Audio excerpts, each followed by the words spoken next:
hands and notice what that feels like to sit towards the heels. And if you've noticed for yourself that in this posture you decided to make an adjustment by moving a prop off to the side or adding one, making sure you're doing that because that meets your own body's needs and your own body's inclinations tonight. And we'll let the eyes soften and rest. And we're going to start to observe exactly what we are feeling in our own body. And if you're noticing any tightness in the calves, or if you're feeling like you are compressing your calves and it doesn't feel right, rise up to your knees and separate your calves off to the side, almost splitting the calves, and sit back towards your heels with the tops of the feet relaxed. And so in your posture, if it doesn't feel right to keep your eyes rested, you can find a downward pointing, gazing spot on the carpet or your own mat. Now we're going to tune into the quality of our thoughts. And of noticing the quality of your thoughts from a witnessed standpoint. We're observing them. And sometimes even noticing if we name them, that there's less control that they have over us. Sensation, discomfort, thought, feeling, sensation, urge. And my general rule of thumb and poses that we hold longer is that if something doesn't feel right, give yourself that permission to stop. But if something just feels like it's giving you a sensation, is it your mind telling you to stop? Or is your body signaling pain? So beginning to differentiate between them. And as you come into this space this evening, we'll decide what is the quality of our emotions, touching base with our emotions as we bring our hands into the heart. We'll connect the thumbs at the sternum, and we'll begin to spread the fingers wide.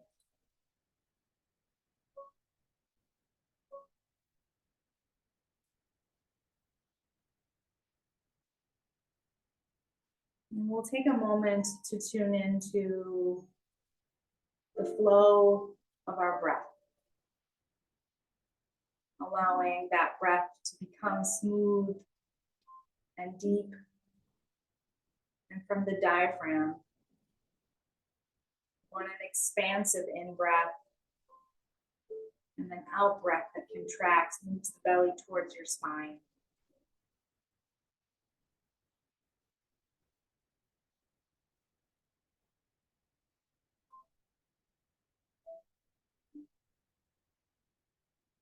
We'll let the breath be pauseless so that we notice if there's any freedom from jerking or holding, by beginning to anticipate the in-breath and the out-breath.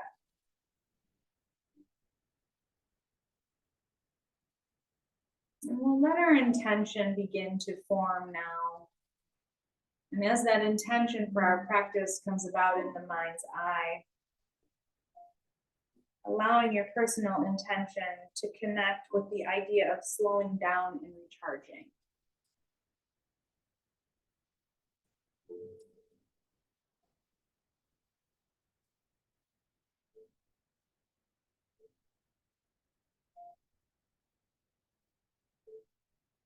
And letting yourself mentally repeat that intention to yourself 3 times.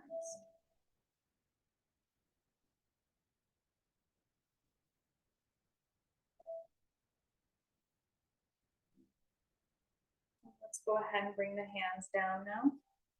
I'm going to rise up into tabletop pose. I'm going to move our blanket out of the way.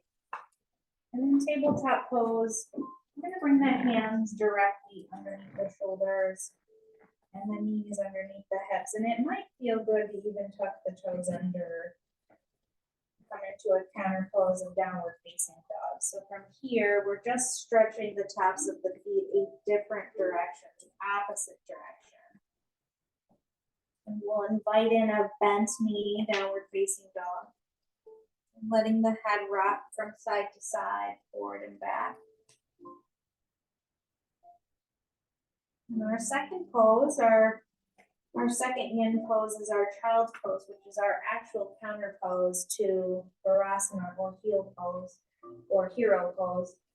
And tonight we'll invite in a prop if we feel inclined to bring that prop between the knees. So for child's pose, as you come back down into tabletop, you can widen your knees the distance of your mat if you want, but if you're practicing tonight to work on your abdomen, you can bring your knees closer together and maybe even move your bolster off to the side.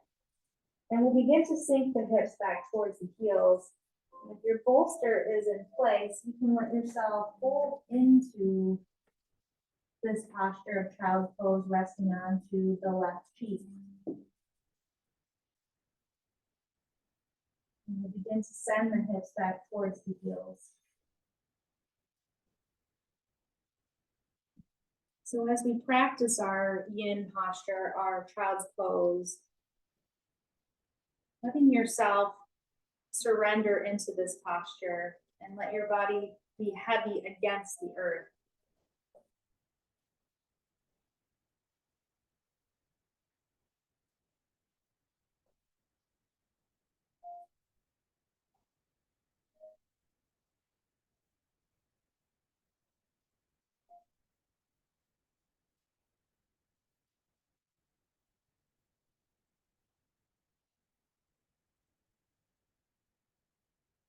Let the shoulders roll away from the ears in child's pose tonight.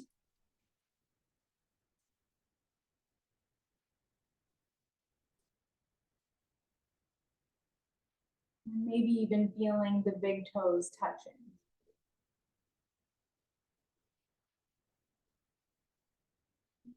Allow the arms to extend forward, because tonight what we're doing is we're lengthening our spine in our child's pose. So you can even rise up to those fingertips if that feels right, to get that length into the spine. And as you relax your head to the mat or your bolster to release, let yourself have some time, some space away from your emotions. So letting yourself release those emotions as your body comes heavily onto your support or the earth. You can press your palms down into the mat if you'd like. And maybe even deciding, does it feel better to have the fingertips touching or the backs of the hands resting, bringing yourself to a space of openness. And here we'll create some space actively between each vertebrae, creating that length and extension of the spine, moving the head now over to the opposite side. So if you were on the right cheek, left cheek, moving over to the right temple or cheek in your child's pose.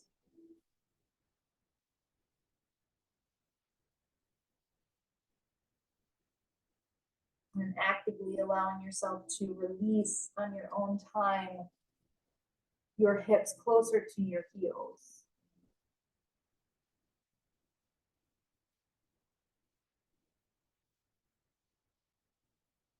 If you are using a bolster, let yourself hug your knees to the outer edges of your bolster. Create some more compression to the spine by offering a sandbag to your lumbar spine. So I'm going to come around to you, and if I have your permission, I'm going to place the sandbag on that lumbar spine.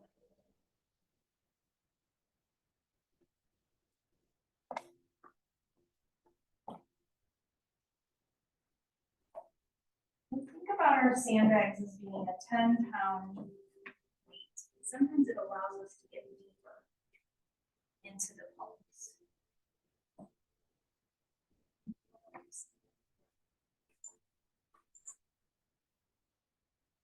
And there's several ways, right? We can come across the lumbar spine lengthwise. You can also tilt the sandbag towards your tailbone so you can start to feel your hips move towards your heels. And you can decide what you feel right is right for you. How does that feel, Shannon? Do you want me to keep that on your back?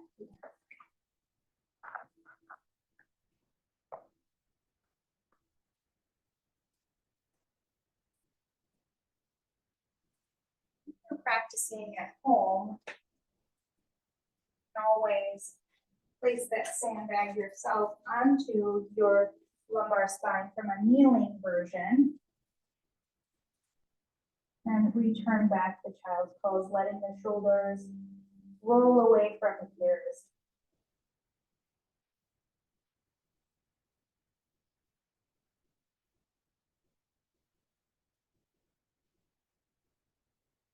And in our child pose, we'll spend some time in a state of contemplation.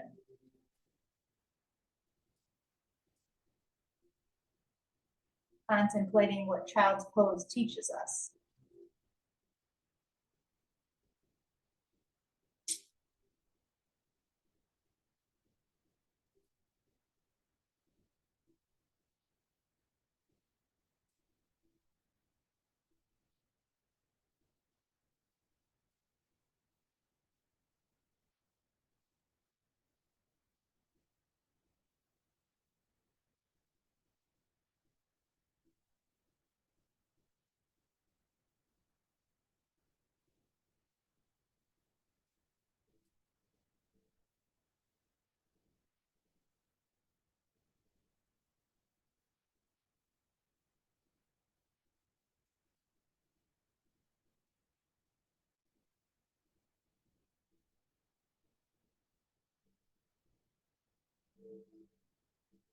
Letting yourself be a witness as you observe the body and its meeting points on the earth.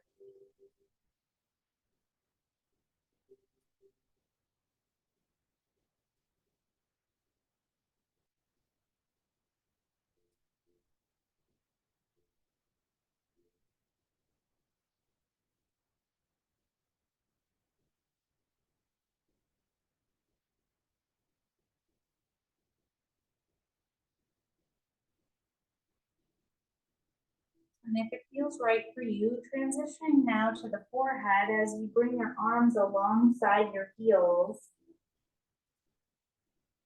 And slowly allow the shoulders to drape over the knees.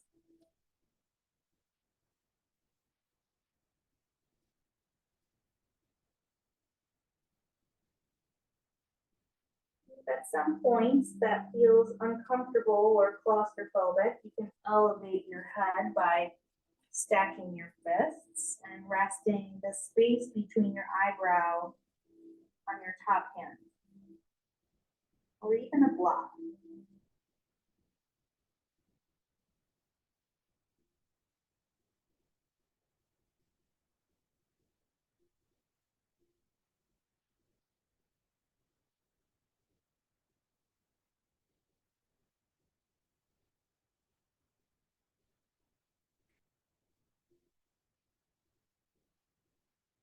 Our child's pose particularly works with the urinary and bladder lines.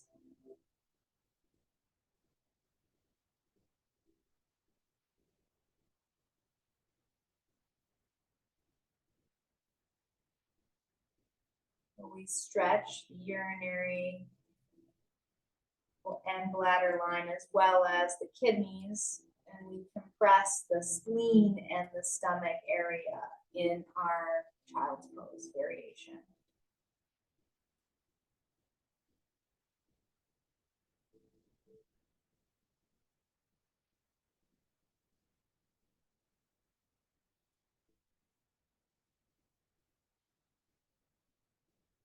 Knowing that you can hold your child's pose for as long as you'd like.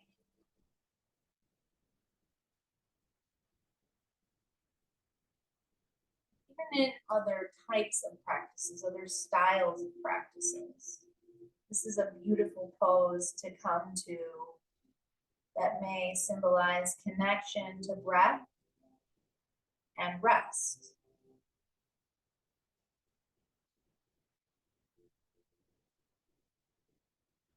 From here,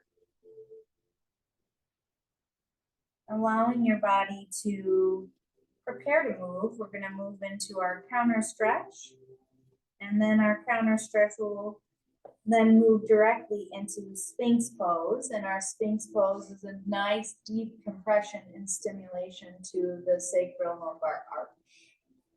So if it's available to you, bring your hands back towards your sandbag and slowly let it come off to the side of your body. We'll roll it off to the side. From our child's pose, let's extend the arms out in front if we haven't yet, dropping the forearms to the earth. And we'll slowly let ourselves curl up into scared cat, rising into the knees, the shins. Begin to arch the spine like that. Begin to tuck the toes under and peel the shin bones off the mat as we use down dog as our transitional counter pose tonight.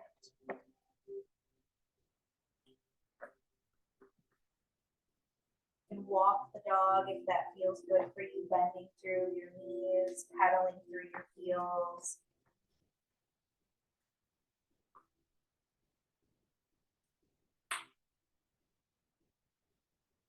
Sometimes with that compression on the calves, it may even feel good to extend the body to upward facing dog. Cobra. But when you feel ready, let yourself drop down to the knees.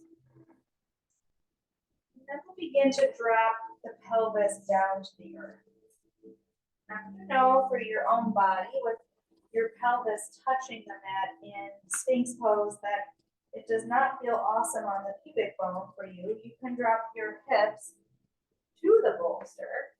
And we choose a rectangular bolster here as we come down into Sphinx. Here, we're going to bring the elbows directly underneath the shoulders. And we're going to let ourselves begin to look forward and maybe even up at the third eye. We'll keep the feet, the tops of the feet, all 10 toenails touching down into the mat. And if you'd like, you can even stack your forearms or stack your fists and rest your forehead here. It just depends on what you're looking for this stretch. So thinking of your lumbar arch is that nice curvature to your spine and how that feels with and without support.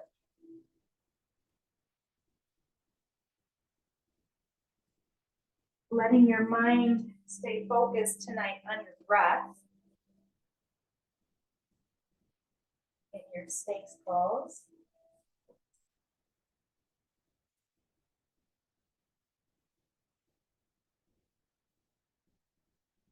So interestingly, our Sphinx pose, say that 3 times, is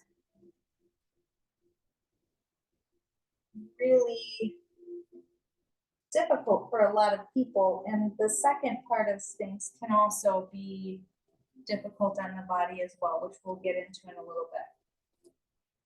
So if you're noticing that it feels uncomfortable to have the bolster underneath your hips, please move it off to the side. And we're going to draw those elbows back isometrically on the mat. They're really not lifting or even moving back, but you're starting to feel that slide a little bit on your yoga mat. Because this is such a deep compression to the iliosacral arch, we don't stay very long. Now invite in its more challenging variation, which is our seal pose. So from here, you can press down into the palms and straighten your arms, looking up at your third eye. Bolster at your hips, at least your hip sockets or your hip creases rather. You might find that the compression of the pelvis is not as intense of a stretch. And maybe inviting in about 30 seconds in your seal pose. Just noticing that compression of the lumbar spine. And if you've had enough, you can let yourself come on down to the mat, resting your forehead onto the mat, and we'll bring our hands underneath the shoulders. And we're going to press up into tabletop again. Once again, we're going to use downward facing dog as our counter pose.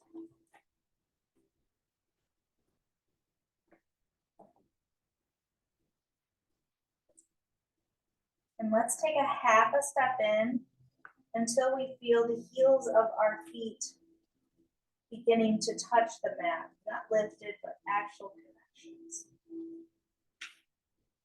Noticing the difference in your own body.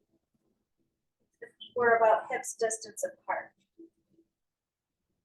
And if those triceps are rotating back towards the shins, what happens to the biceps? And then what if you bend through your knees? From downward facing dog, straighten the legs and bring the big toes to touch at the back of the mat. We'll have that option again to bring our rectangular bolster as an additional prop. You don't have to, but you can invite it in. And we're going to bring it so that if from downward facing dog, we just notice our forehead just gently touching our bolster. And from here, we're going to come into our sleeping swan. So as we inhale, we're going to reach that right leg up. And if this is your first time lifting that right leg high to the sky today, bend through your knee. Done that a few times already. We'll draw that knee into the chest, hollowing the belly, rounding through the spine, and then we're going to bring the right knee behind the right wrist and the right ankle behind the left. Kind of playing with your bolster if you've chosen to have one here. And so the benefit of your bolster underneath your hips is that you eliminate the need to bring a block over to one side. Often what happens is we find ourselves leaning off to one side and in our pigeon pose to prevent injury, you want to keep those hip bones square pointing forward. And you have that option to come down to your forearms. And if you can reach your other bolster, you also have that option to rest it underneath your armpits and let your head hang over it. You also have the option to find your block and let your forehead rest onto your block. Now, if you're looking for less support tonight, but know that it's a little bit difficult and challenging to bring that torso all the way down to the earth, making sure that right shin bone is parallel with the front edge of the mat, and we're not on the left knee cap itself, we're on top of it, flesh above the knee joint. And you can come down to your forearms and place your block lengthwise under your torso, maybe even stacking your fists and resting your forehead. And maybe noticing too if you have that internal rotation of the back leg, we want a neutral leg, so we can tuck the back toes under and kind of heel toe that left leg behind us. We'll begin to drop the left knee down and relax the top of the foot if that feels right in our practice.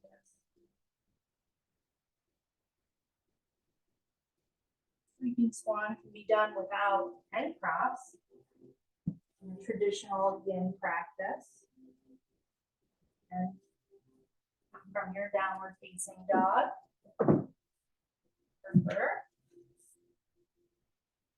same side, with your torso fully resting onto the mat.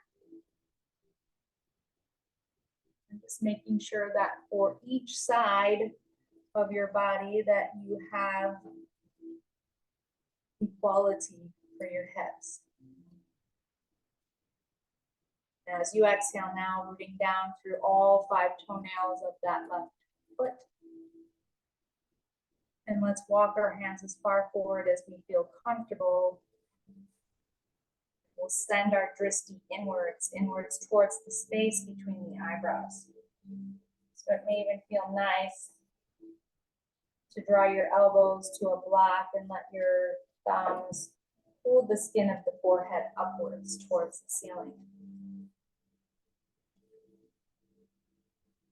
So trying to get in tune with what feels right, what variations are right for your body.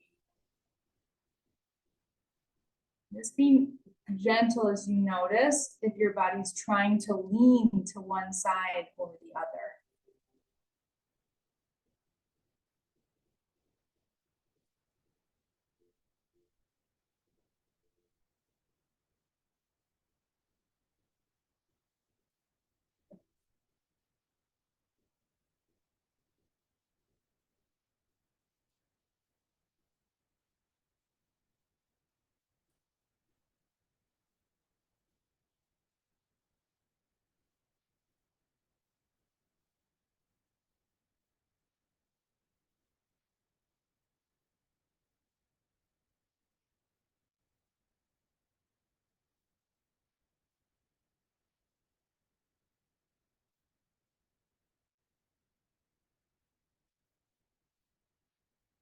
So let's keep the weight now back into the hips.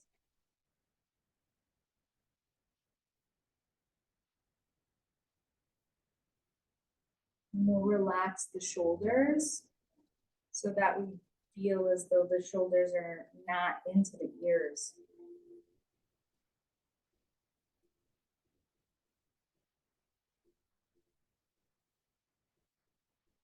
We can do our pigeon pose with or without our bolster for as long as we feel comfortable. But we want to stay for a minimum of 2 minutes so that we can get and transfer from the dense into the connective tissue from the dense tissue. And so if you notice that for yourself, this one has been a little uncomfortable, determining what kind of modifications can you make that would make this feel a little bit better. Is it the bolster under your chest? Is it maybe extending the arms so that your torso is lifted? Is it keeping the back toes under? Or are you happy as you are? Let's try something different as we come out of the pose. So press your hands underneath your shoulders, lift your torso. Drop down to your right hip and guide that left leg forward. As you move your props off to the side, that left shin bone is going to come parallel with the front edge of your neck. And you're going to slide that right leg behind you. As you rise up to the palms, you're going to heel toe that right leg as far behind you as you can.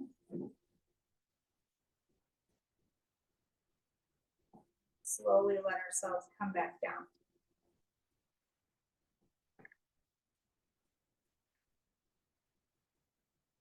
You're noticing that that back right foot has got no neutrality to it. You're feeling that internal or external rotation of the right leg. Tuck the toes under, lift the quad off the mat. Heel toe that right leg back till you find yourself in that neutral position with your right leg. Oftentimes I keep my back right toes tucked under the entire part, the entire time I am in swan. And we'll pay attention to the leaning. So if you notice that you are leaning to one side, allow yourself to square the hips below you.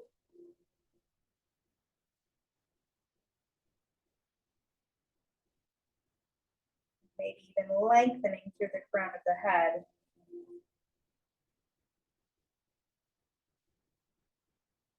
Letting your eyes soften and rest. Knowing that you're continuing to work with the kidney and the liver lines that come into the body or come from the inner groin.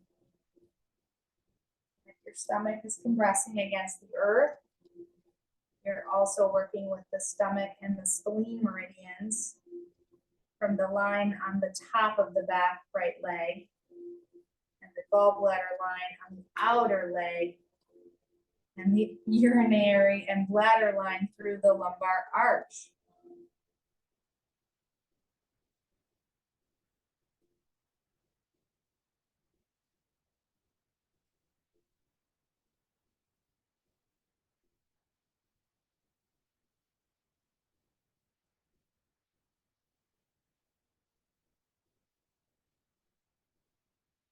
Let's let ourselves recognize any discomfort.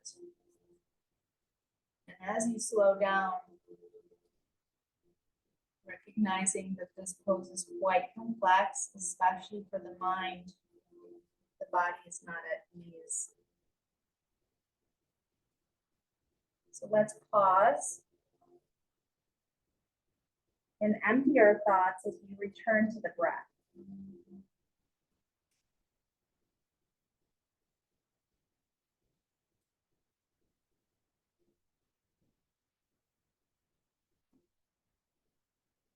We have a few more moments to stay in the posture before coming out.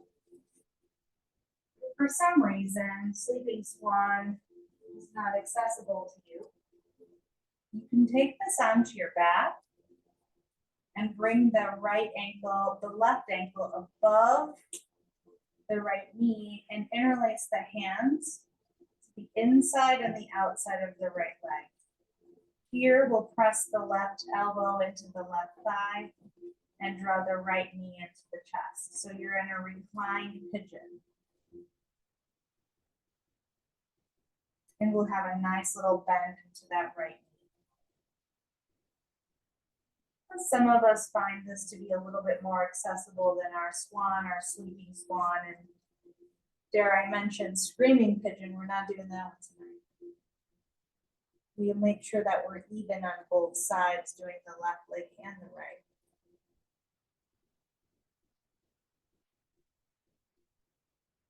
You're in the reclined version, making sure that your feet are flexed. And point your toes upwards towards the ceiling. Feeling your sacrum compressed to the earth. So just noticing what version your body needs. When you're ready to come out of sleeping swan, we'll bring our hands underneath our shoulders again and we'll lift the torso.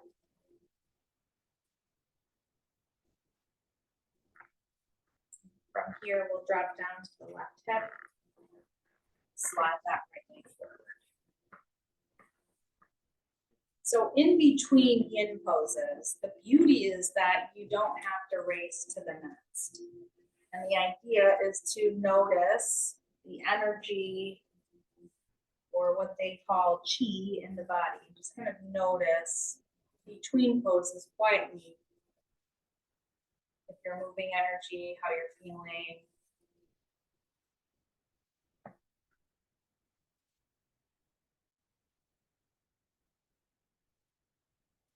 From here, we're going to allow ourselves to move into Janu Sirsasana or half butterfly pose.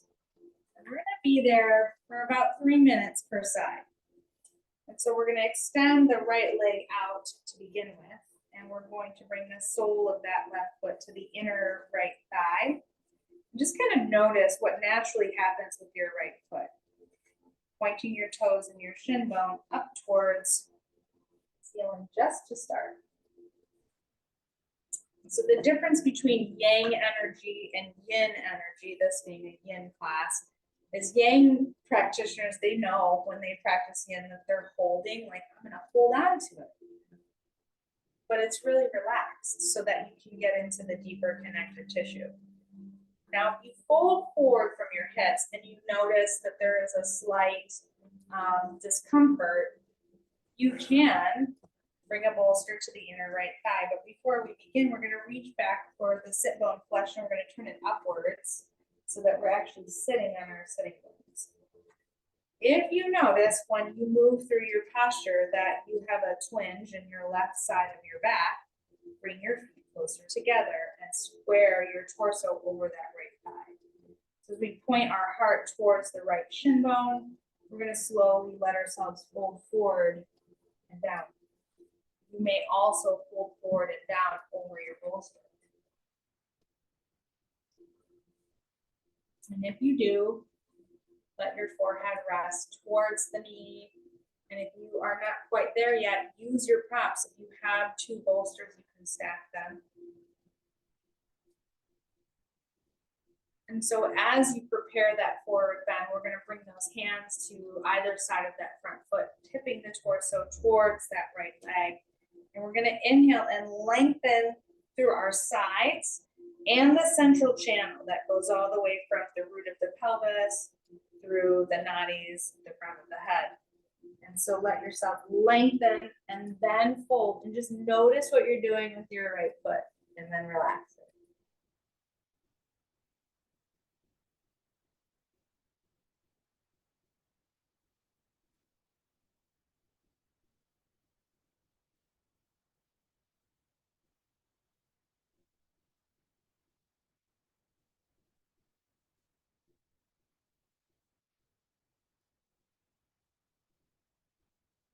Letting your pelvis and your hips move forward.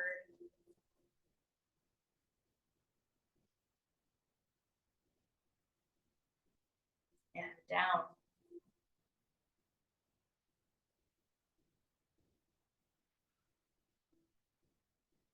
You may also feel inclined to reach for your toes or the top of your foot.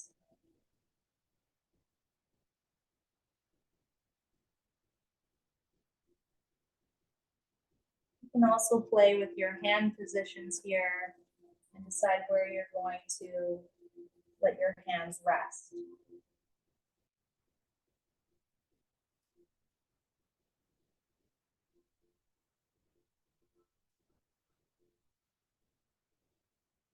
So we're trying to target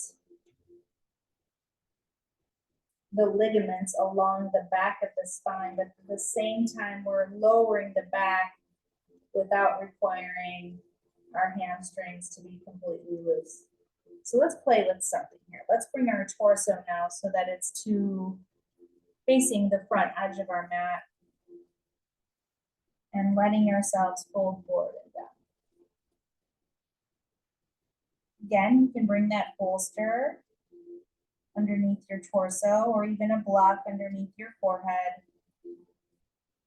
And tonight we're just gonna let gravity do its thing, do its work. We do not have to force ourselves to bring the forehead to the mat or to the bolster.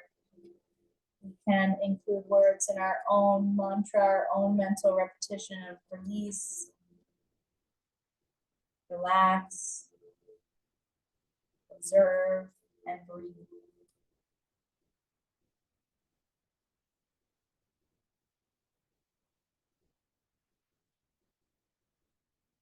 Breathing into the back of the body as you breathe into the kidneys, the back of the heart, and the lungs.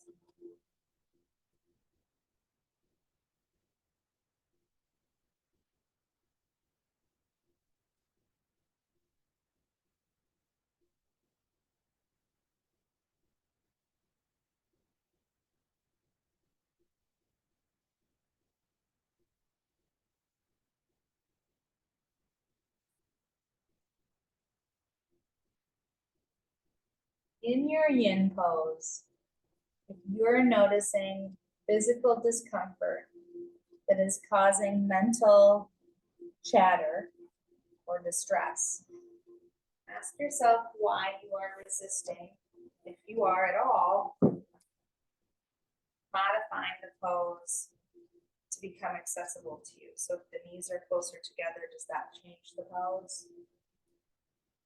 What if you use the bolster under your body?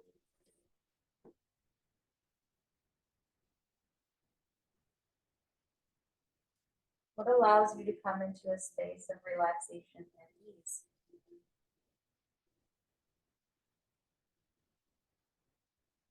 If you've chosen to fold over your right leg and kind of move back to aligning your torso over the right shin, you will get a deeper hamstring stretch. So if you think that that may be the obstacle to the forward bend, you have that option, that variation. Sometimes bending through that left knee so that you look like you're in it looks like an old cheerleading pose. If you think about it, what was this there? Pike? No, it was the pike. I believe I remembered that. Oh, they do that anymore. Yes, they do. Do they? Notice if that changes anything if you bring that left leg behind you. Did that make that a little bit more? No, it did not. So, you have a bad hip? I had popped out both my hips when I was 13, so I have no muscles. When you say you have no muscles in them, as in like those muscles, what happens? When I popped them out, I was riding my horse and I didn't go to a doctor, so I tore all the muscles and they injected them down in my hips. They found all the tears. When you elevate your sacrum with a rectangular bolster or blanket, and again, turn that sit bone flesh up towards the sky, and you bring your foot to your inner thigh with your feet closer together, with your bolster set up so that it's accessible to you, or you bring it down the center line of your body, what happens? No pain. I don't have anything then. This is your notification. And then you can let that hamstring release on its own without encountering discomfort, which takes us out of the pose because you don't want pain. It's like wobbly too. Once I try to once I feel weird, then I try to tighten them and I can't. I just my legs will shake when I try to tighten them. And even noticing too, can you use extra support to bring the pose to you?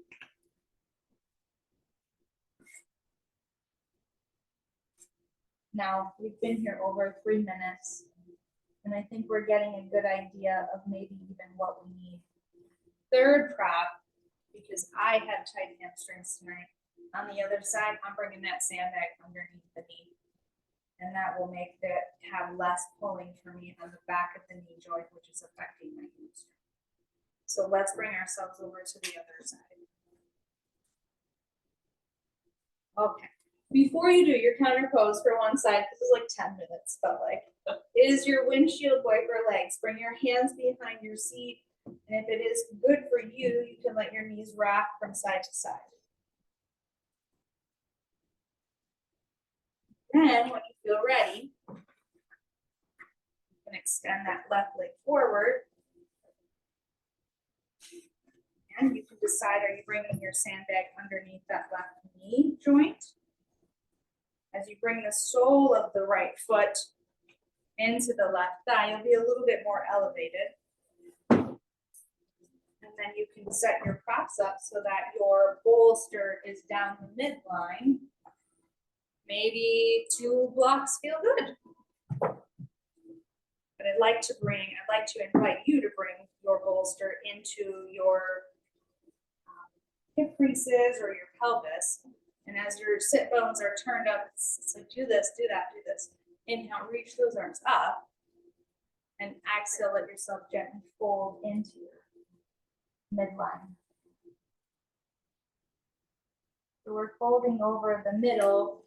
And if those of you that have tight hamstrings feel like it would be better for you to fold over the left leg, you can do that as well.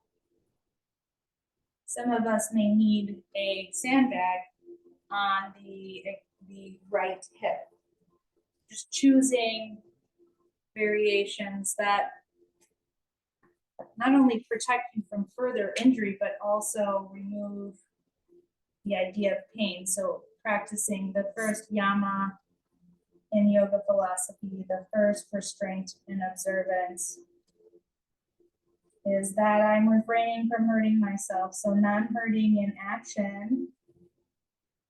And even if my mind says I can muscle through something today, if tomorrow I'm going to be hurting, I'm not doing it, even if I'm staying elevated to my comfort level.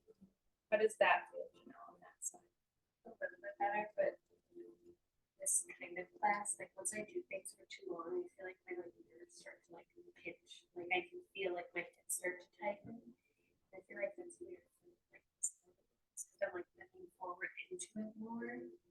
That happens too. Do you have a sandbag or a prop underneath your left knee joint? No.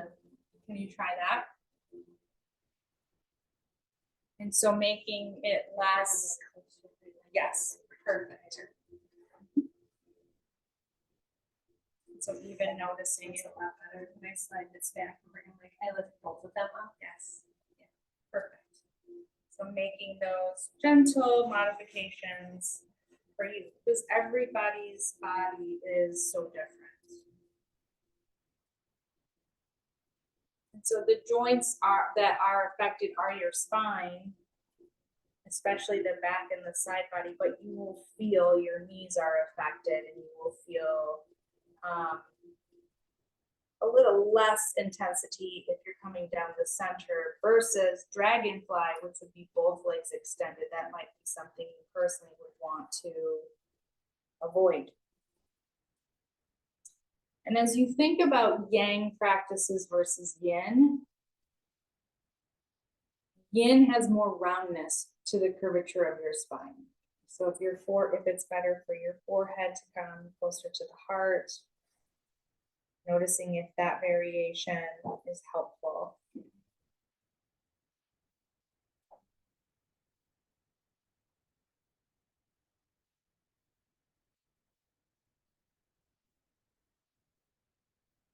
When you are ready to come out of the pose, we'll slowly walk our hands back towards the torso, the abdomen. Kind of thinking about this pose as one of those that you would want to put like a 5-minute time limit on it. And this is one of those poses that also tells you need a counter pose. So maybe your counter pose is your windshield wiper legs. Maybe your counter pose is your cat-cow. Maybe your counter pose is your downward dog.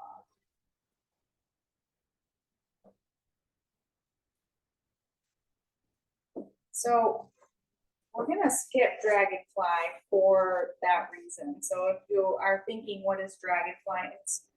It's similar to your straddle, and we would hold this for 10 minutes. So this is also one of those poses where you're thinking of how do you make dragonfly or straddle pose accessible. Sometimes bringing 2 round bolsters under the knee and elevating your seat, flat rectangular bolster plus blanket on top of that. And so we're gonna skip dragonfly tonight. We're actually gonna come down to our backs. Have your props nearby, but off your mat so that your body can come into a supine twist. So we'll first start with drawing the knees into the chest, releasing the lumbar spine. Feeling your sacrum touch the earth and feeling your thighs compress against your abdomen. If it feels right for you, you can hold that under your knees to protect the body as the soles of the feet point upwards or at a 45-degree angle. The idea is to bring the hips to the outer edge, the knees to the outer edges of the hips. If that's too much, just hold on to the backside of your thighs. You need a little bit more to your happy baby. You can wrap your peace fingers around your big toes.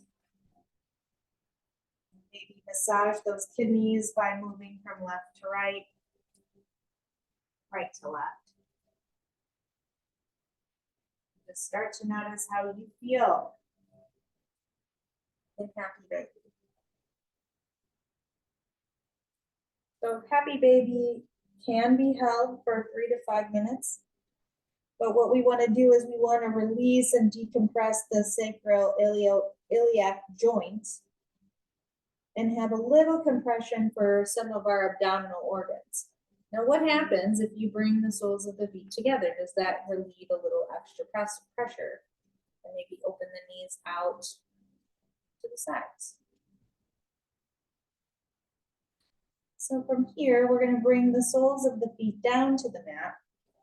And if there are injuries that seem to make you feel like you can't have an accessible, slower practice, we will try our best to defy that.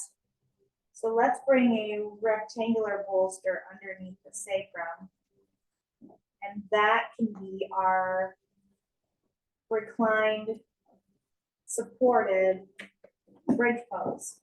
Sometimes these bolsters feel too soft and you don't get the stretch your body needs.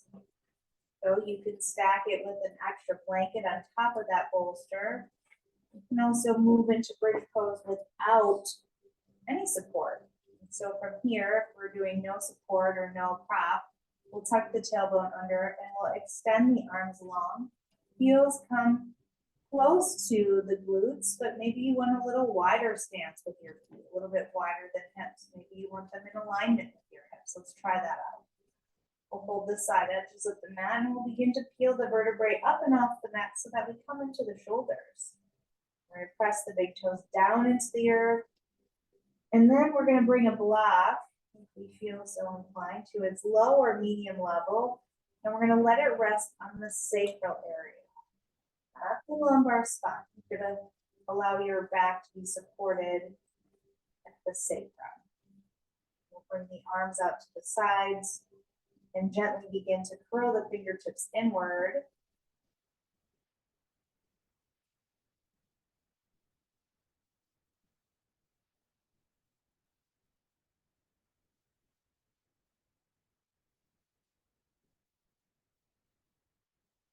We'll start to feel some expansion of the heart and the chest and the lungs.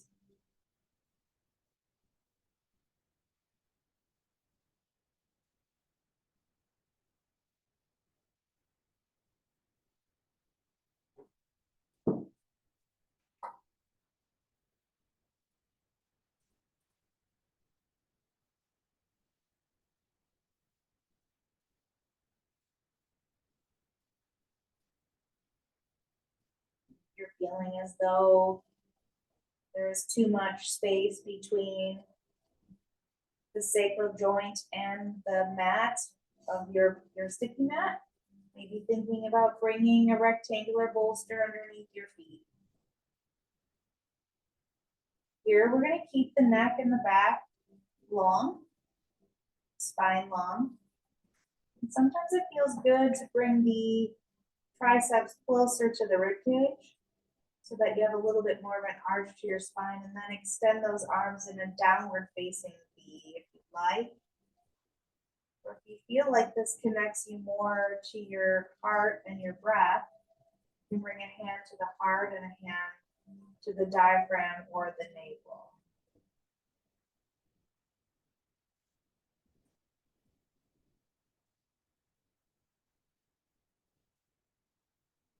Choosing those options that are right for you.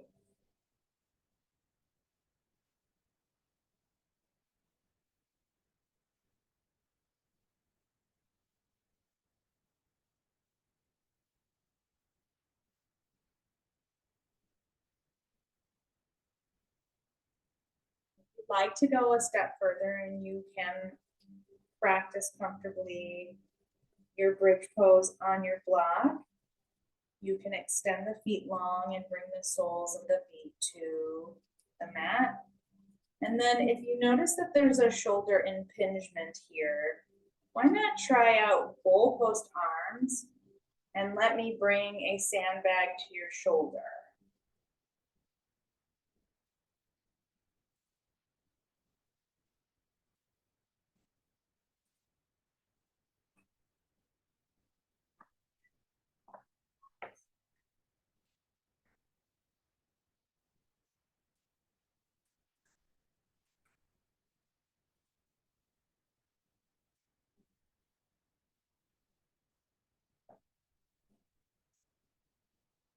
sides.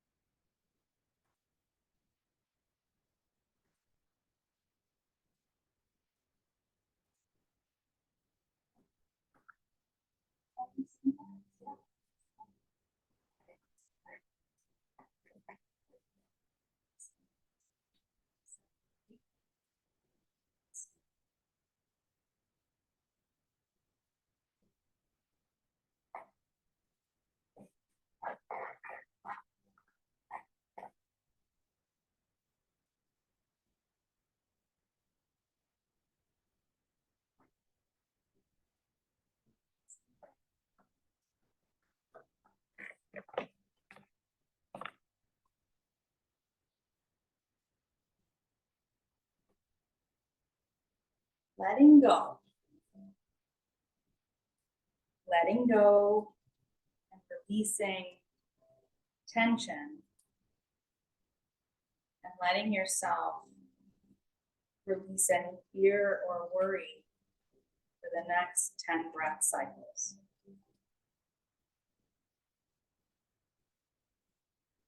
Let yourself slide into that mental space of release, or be with the sensation, but release any posture that is causing you pain. Remain curious of the body in this posture in this moment. And take note of the modifications that work for you.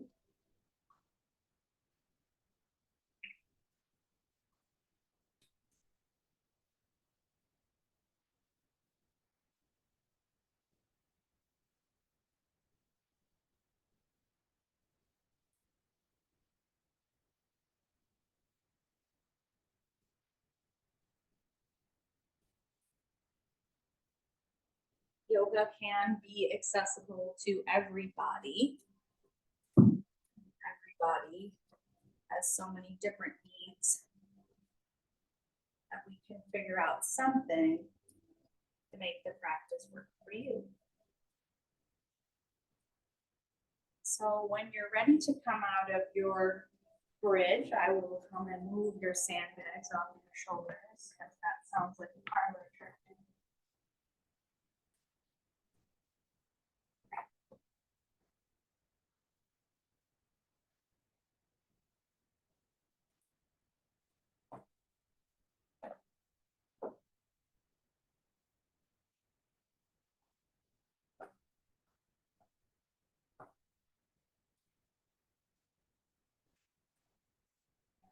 And soften the legs a little bit. Our last pose is Shavasana, our final relaxation. So we have two options for, these are two suggestions. So anything that I present to you is technically just a suggestion. I'm going to flip flop so you can see it both ways. So the suggestion is to bring that round bolster at the lowest part of your shoulder blade and open your knees out to the side in bound angle. If you don't like the bind in a reclined pose, you can extend the legs longer than the mat, or if your hips require your legs to be a little bit more in alignment with your hips, you can do that. Your other option could be bringing your blanket roll, kind of rolling it like a pool noodle, so that it too can sit at the lowest level of your shoulder blade. For me, that causes more pain and discomfort to my back. So to practice that non-hurting component of yoga, I prefer that round roll or that pool noodle roll of my blanket to actually elevate my ankles. Now bring that round bolster underneath my spine, underneath my shoulder blades. My heart seems a little elevated, and for some, this may feel like too intense of a stretch of the lumbar region, and so maybe moving it off to the side or bringing it underneath your knees if that would feel better for you. So Shavasana needs to be that pause before we leave our practice that signals relaxation, all that good work that we did tonight.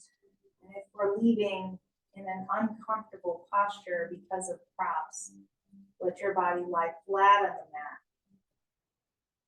and determine what you need.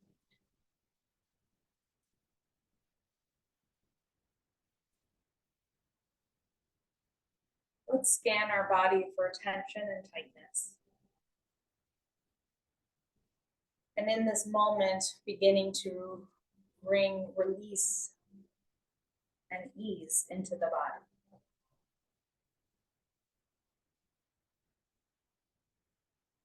Recognizing what the body is calling for.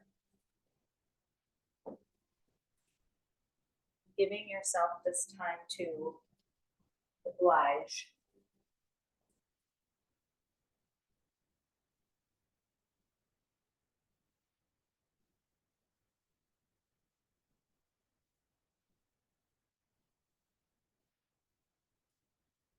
Letting the heart fall open.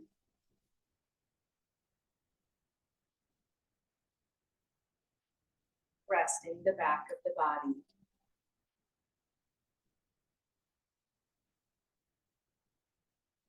Finding the ease of the in-breath and the out-breath.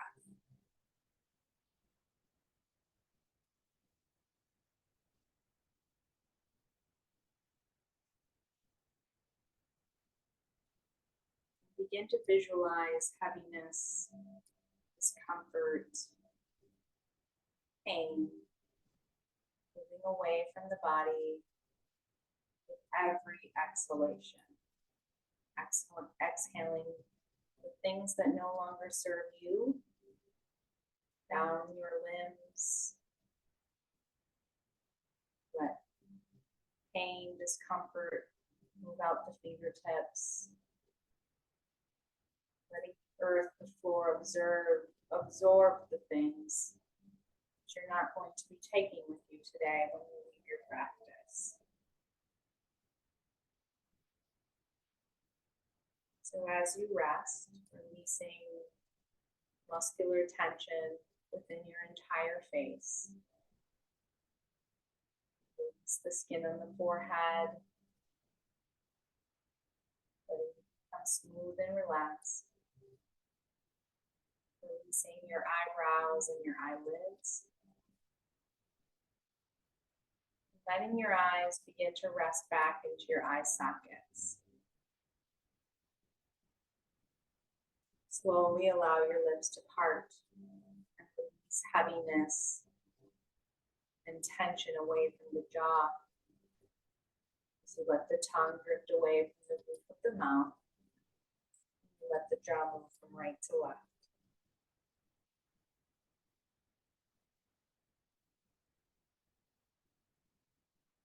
Releasing the sides and the back of the neck.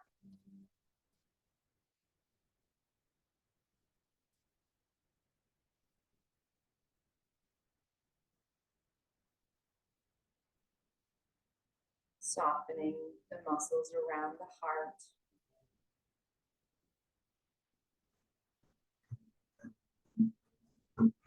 And expand your inhalation. Letting your abdomen contract your exhalation.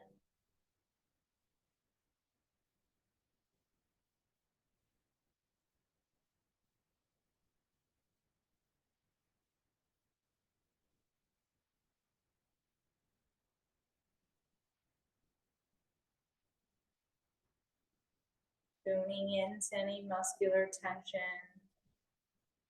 the abdomen and the pelvis. Seeing the lumbar spine and the backs of the knees.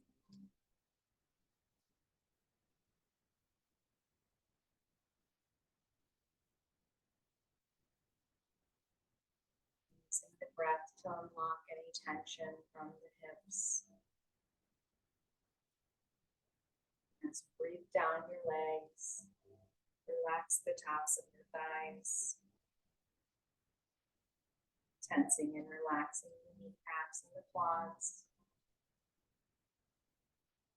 Tensing and releasing the calves, shins.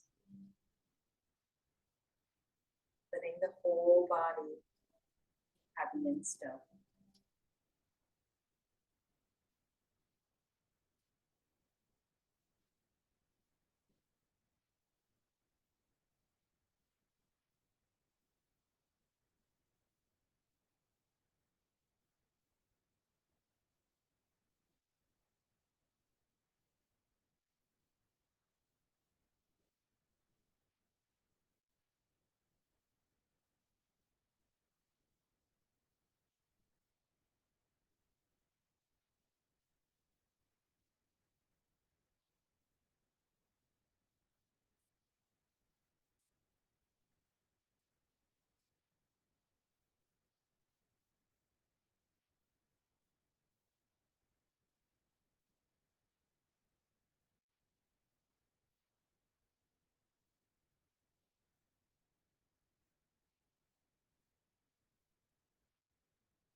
Come back to our body now.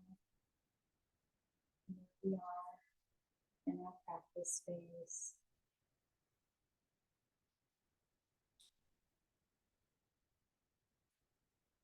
Begin to bring some movement into the toes and the ankles, the wrists, reaching the arms overhead, pointing the toes in our position.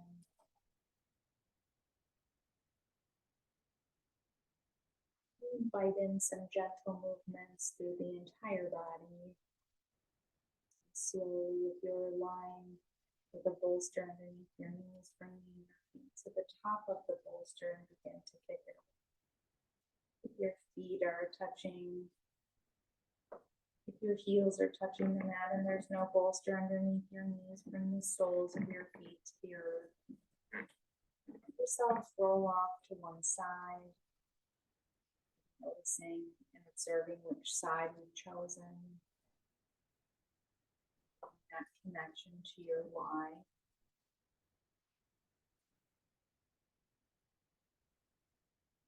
Bring in the visualization of growing roots to this practice, the practices of yoga. As you bring that hand, the top hand, doesn't be lying next to your face or your cheek, down into the carpet or the mat. Press that hand, that top hand down. Let yourself lift your torso as you return to a comfortable seated pose. And we'll bring our hands to the heart.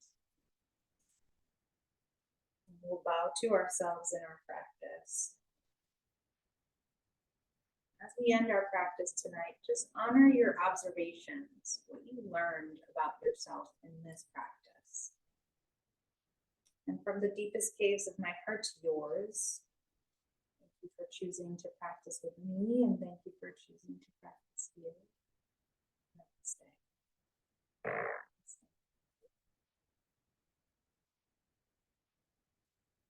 Thank you. Thank you.